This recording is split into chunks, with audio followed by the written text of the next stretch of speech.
title. Right. And our mission, really, is to unpack this lineage. It claims to span, like, millennia.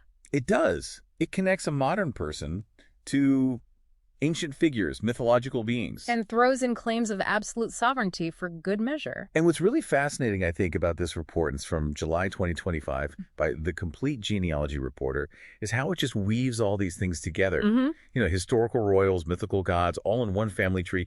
It gives this, well, unique view on identity and authority, especially now. Exactly. So let's unpack it. Who is this person at the center of it all? Right. Absolute King James Daniel Wettin-Windsor, also known apparently as Mathis, Duke of Wettin-Windsor, Okay. born in Oklahoma in 1981.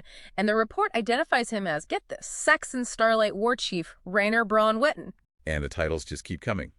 The report states from November 2023 right through to February 2040, he's got the title King of God's Kingdom, Duke of Wettin-Windsor, absolute monarch in UK and God's Kingdom. Wow.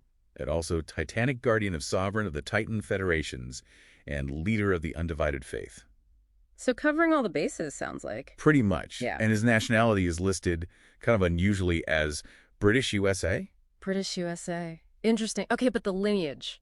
This is where it gets really interesting, isn't it? Oh, yeah. The paternal ancestry, it's traced back to figures like Lord Anu, Enki, Theploth, names you might know from, like, ancient myths. Mesopotamian, Egyptian mythology, exactly. And it even lists a porous Sparta king, second Titan. A second Titan king from Sparta. That's what it says. And then it also throws in Grimnir Odin, you know, Odin from Norse mythology, Right. as an ancestor born into the Wettin Ernestiner line. Yeah. Which is, you know, a real German noble family. Okay, so how does this connect to, say, modern royalty? Because it does make that link, right?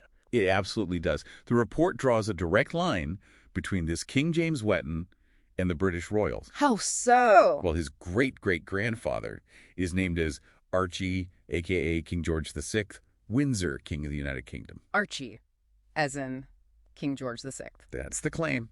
And his great-grandmother is Princess Irene K. King, a.k.a. Windsor. Okay.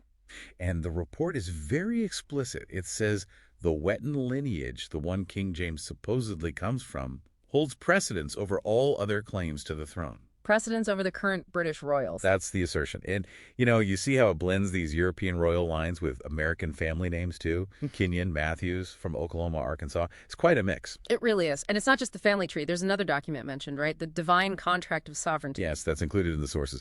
Described as signed by founding fathers, guided by divine providence. What does this contract actually claim? Well, it claims to recognize absolute and irrevocable authority for King James Wettin. Absolute authority. Supreme, unquestionable sovereignty over everything: lands, people, institutions, divine right of succession, ultimate authority in law, state, faith, immunity from any earthly challenge. So total power. Essentially, yes. Yeah. It outlines rights like levying taxes, declaring war, issuing decrees. And, you know, we have to be clear, we're just relaying what's in the source material here, not endorsing it. Of course, understood.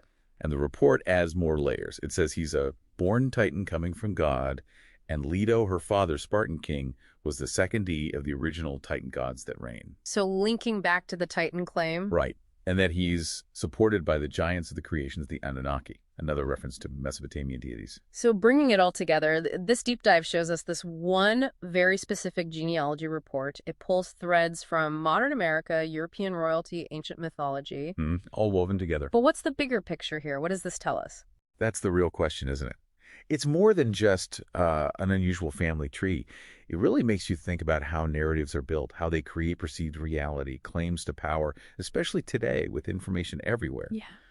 When you can compile and share data like this, what does a document like this one actually say about how we construct identity, how authority is asserted across, you know, huge spans of history and belief systems?